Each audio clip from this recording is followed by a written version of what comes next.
যারা শহীদ প্রেসিডেন্ট জিয়াউর রহমানের আল্লাহর উপর অবিচল আস্থা এবং বিশ্বাসকে যারা এখনো মনে প্রাণে ধারণ করেন, খবরদার জুলাই বিপ্লবের বিপক্ষে দাঁড়াবার চেষ্টা করবেন না। জুলাই বিপ্লবের বিপক্ষে যদি দাঁড়ান, হাসিনা গেছে যেই পথে, আপনারাও ফেসে যাবেন সেই পথে। জুলাই বিপ্লব বাংলাদেশে ঈমান এবং ইসলাম নিয়ে বেঁচে থাকার প্রশ্ন। জুলাই বিপ্লব বাংলার স্বাধীনতা এবং আজাদির প্রশ্ন। আগামীর বাংলাদেশ হবে সম্মানের বাংলাদেশ, আগামীর বাংলাদেশ হবে ইজ্জতের বাংলাদেশ। এই বাংলাদেশকে আর কারো কাছে বন্ধক রাখা যাবে না। এই বাংলাদেশের মানুষের গর্দান কারো কাছে বিক্রি করে আর রাজনীতি করতে দেওয়া হবে না। যদি আমাদেরকে ইসলামের পথে বাধা প্রদান করা হয়, আর যদি আমাদেরকে আল্লাহর কোরআনের পথে চলতে প্রতিবন্ধকতা তৈরি করা হয়, শাহাদাতের রক্ত দেওয়ার জন্য শহীদি ঈদগাহে মাথায় কাফনের কাপড় পরে কারা কারা হাজির হব, হাত তুলে শপথ করো। যদি উম্মতের মুসলমানদের নেতৃত্বের মধ্যে আলেম ওলামারা না থাকে, সেই ডাক্তার, ইঞ্জিনিয়ার, বৈজ্ঞানিক, সাহিত্যিক, কবিদের নেতৃত্ব দিয়ে মুসলিম জাতির মুক্তি আসবে না। ১৫০০ তাজা প্রাণের রক্তের বিনিময়ে যেই জুলাই বিপ্লব অর্জিত হয়েছে, সেই জুলাই বিপ্লবের যারা সবচেয়ে বড় বেনিফিশিয়ারি, তারা যদি আজ জুলাই বিপ্লবের বিরুদ্ধে গাদ্দারি করতে চায়, বাংলার মানুষ রুখে দাঁড়াতে হবে।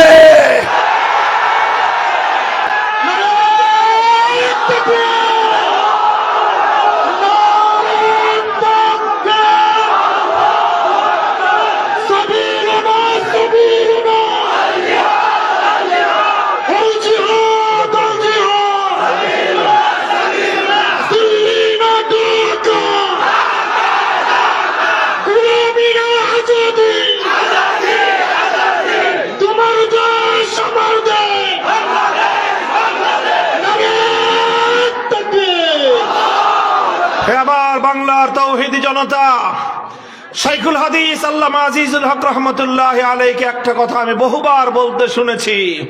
তিনি বলতেন, এই বাংলাদেশের প্রতি ইঞ্চি মাটি আমার জায়নামাজের সেজদার মাটি। আমার এই জায়নামাজের সেজদার মাটিতে যদি কোনো শকুন চোখ ফেলতে চায়, সে চোখ আমরা উপরে ফেলবো ইনশাআল্লাহ। জুলাই বিপ্লব হয়েছে, বাংলাদেশের এমন কোন জেলা নাই যেই জেলার টকবগে তাজা যুবকেরা রক্ত না দিয়েছে। কেন রক্ত দিল? নিশ্চিত মৃত্যুর কথা জানতে পেরেও রাজপথ ছেড়ে যায় নাই।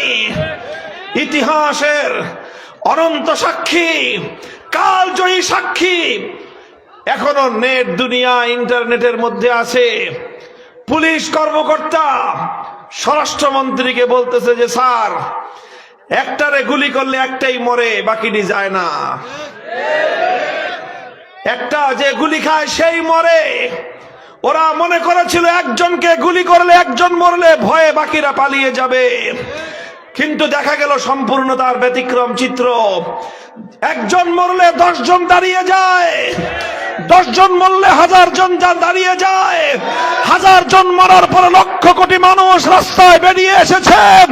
ইতিহাসের বর্বরতম জালিম, অত্যাচারী, স্বৈর শাসক যুগের লেডি ফেরাউন বাংলার পবিত্র মাটিতে ১ ইঞ্চি জায়গায় তার ঠাঁই হয় নাই।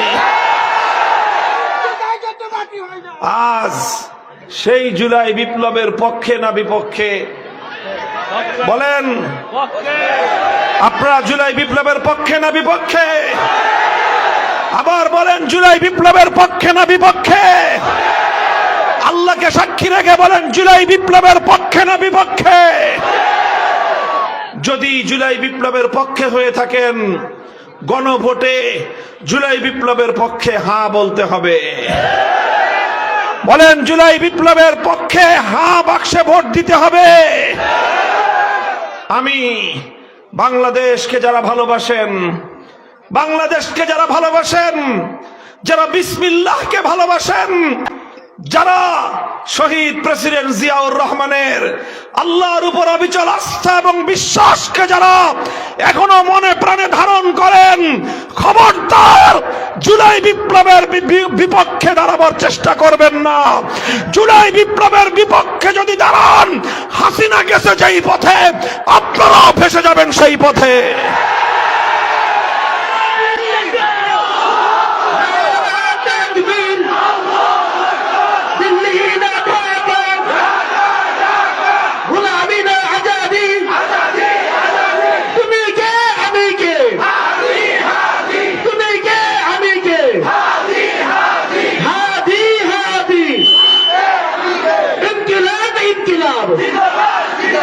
আমার দেশ তোমার দেশ, আমার দেশ তোমার দেশ।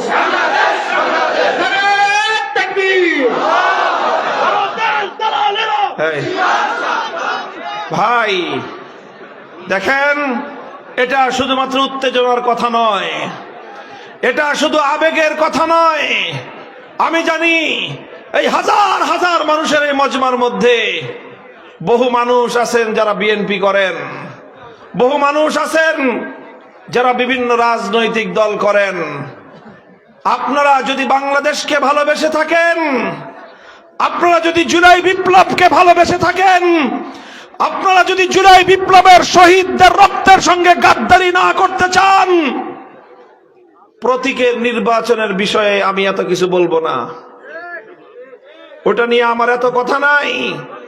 কিন্তু আপনারা আপনাদের উপরে নেতাদের কাছে খবর পাঠায় দেন, যদি জুলাই বিপ্লবের বিপক্ষে অবস্থান নিছেন, নেতাও তালাক, নেতার গোষ্ঠী 14 তালাক।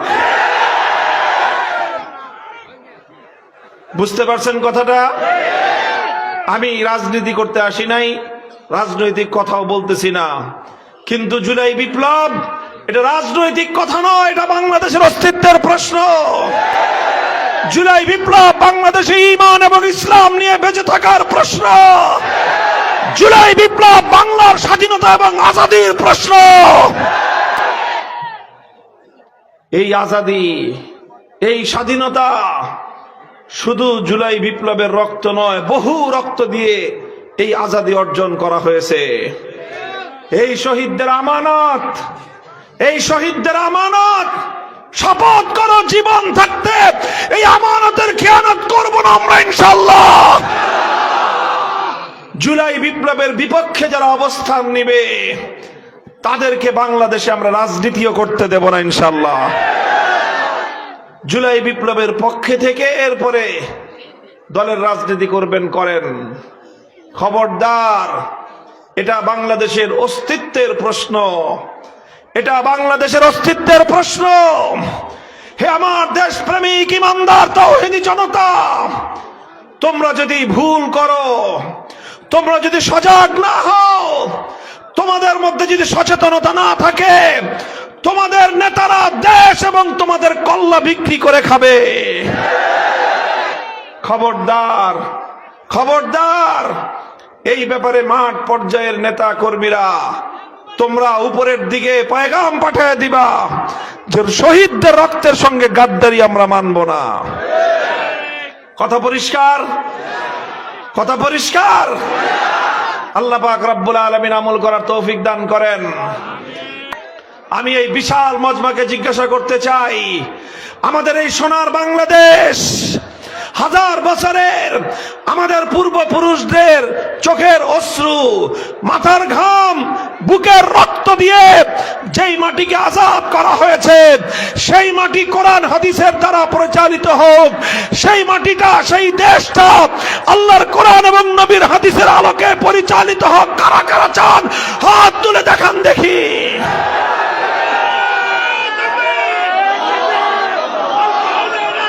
হাত নামান। এটা কি হাত শুধু দেখানোর জন্য দেখাইছেন না বিশ্বাস থেকে দেখিয়েছেন? তাহলে আমি আপনাদেরকে বলি, হে আমার দিনদার ভাইয়েরা, হে আমার মুসলমান ভাই এবং বোনেরা, আপনারা শুনে রাখুন, মুসলমান জাতি আজ অধপতনের শিকার। তার কারণ একটাই, মুসলমানরা, মুসলমান জাতিকে যারা নেতৃত্ব দেয় তারা কোরআন হাদিসের এলেম জানে না। আবার বলছি, মুসলমানদের পতন, মুসলমানদের জিল্লতি, মুসলমানদের অপমান, মুসলমানদের লাঞ্ছনা, মুসলমানদের দুর্গতির সবচেয়ে বড় কারণ, মুসলমানদেরকে যারা নেতৃত্ব দেয় তাদের পেটের মধ্যে বোমা মারলেও কোরআনের আয়াত নবীর হাদিস শুদ্ধভাবে বের হবে না। তাই আজ সারা দুনিয়াতে আবার নতুন জাগরণের দিন আসতেছে। মুসলমানরা ঘুরে দাঁড়ানোর সময় এসে গেছে।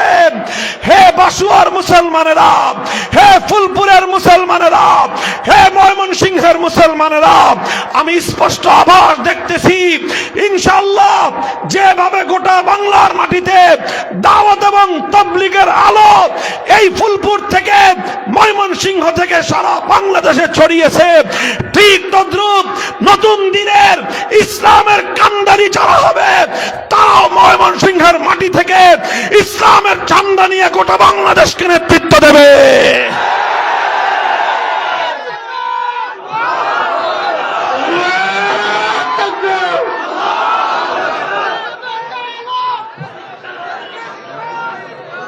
ভাই আমার কথা, আখেরি কথা এটাই, আমি এটা বলছি না যে আলেম ওলামা ছাড়া আর কেউ থাকবে না।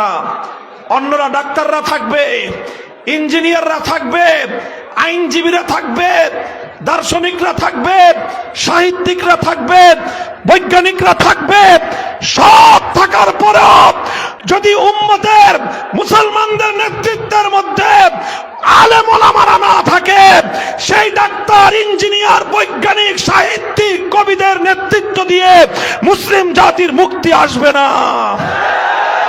অন্য সবার সাথে যদি আলেম থাকে, কোরআন এবং হাদিসের এলেম সহ যদি ডাক্তার, ইঞ্জিনিয়ার, উকিল, ব্যারিস্টার, বৈজ্ঞানিক, সাহিত্যিক, কবি তারাও থাকবে, আলেমরাও থাকবে, সেই মুসলমানরা মাথা উঁচু করে বিশ্ব দরবারে সম্মানের সঙ্গে দাঁড়িয়ে যেতে পারবে ইনশাআল্লাহ। তাই আগামীর বাংলাদেশ হবে সম্মানের বাংলাদেশ, আগামীর বাংলাদেশ হবে ইজ্জতের বাংলাদেশ। এই বাংলাদেশকে আর কারো কাছে বন্ধক রাখা যাবে না। এই বাংলাদেশের মানুষের গর্দান কারো কাছে বিক্রি করে আর রাজনীতি করতে দেওয়া হবে না। আপনারা, আপনাদের সুযোগ এসেছে, আপনাদের সুযোগ এসেছে। আমরা একজন যোগ্য আলেমকে আজ বাংলাদেশের ফুলপুরের মাটিতে আপনাদের কাছে পাঠিয়েছি। আপনারা আপনাদের এই ভাইকে, আপনাদের সন্তানকে মতামত দিয়ে তার হাতকে যদি শক্তিশালী করতে পারেন, ইনশাআল্লাহ যে ইসলামের পতাকা ফুলপুরের মাটি থেকে উড্ডীন হবে, আমরা ঢাকা থেকে উড্ডীন করব। আগামীর বাংলাদেশ হবে ইসলামের বাংলাদেশ, ইসলামের বাংলাদেশ।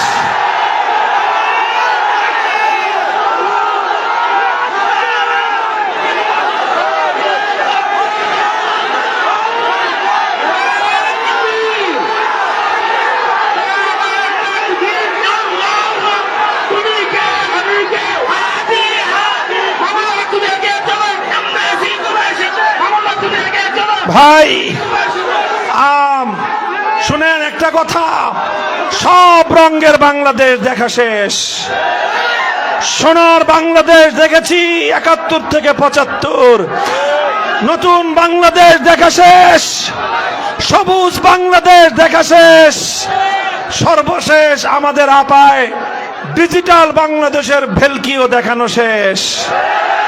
সব রঙের বাংলাদেশ দেখা শেষ। এবার বাংলার মানুষ ইসলামের বাংলাদেশ দেখতে চায়, আল কোরআনের বাংলাদেশ দেখতে চায়, খেলাফতের বাংলাদেশ দেখতে চায়। সব রঙের বাংলাদেশ দেখা শেষ। এবার বাংলার মানুষ ইসলামের বাংলাদেশ দেখতে চায়, আল কোরআনের বাংলাদেশ দেখতে চায়, খেলাফতের বাংলাদেশ দেখতে চায়।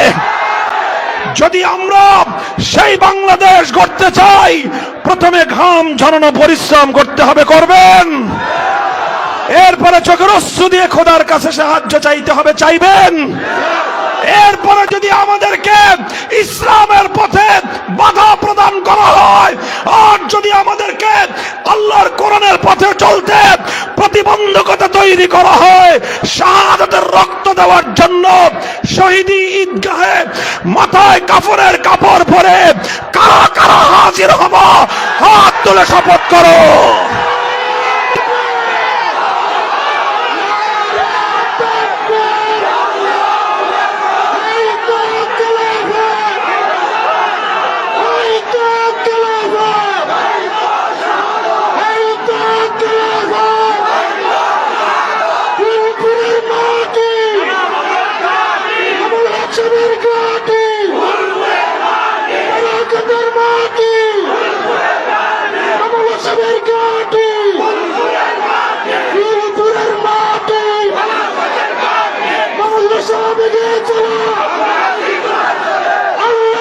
তোমার সাথে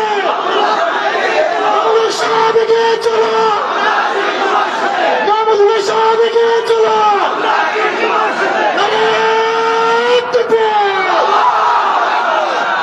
মুহতারাম হাজিরিন, এই যে আপনারা শপথ করলেন, এটা কি শুধু কথার কথা? বলেন শুধু কথার কথা না অঙ্গীকার? বলেন কথার কথা না অঙ্গীকার? শপথ শপথ বলেন শপথ। কার সাথে? বলেন কার সাথে? ইনশাআল্লাহ আমরা যদি আমাদের শপথ রক্ষা করি, বিজয় দিবেন কে? সাহায্য করবেন কে? নাসরুম মিনাল্লাহি ওয়া ফাতহুন করিব।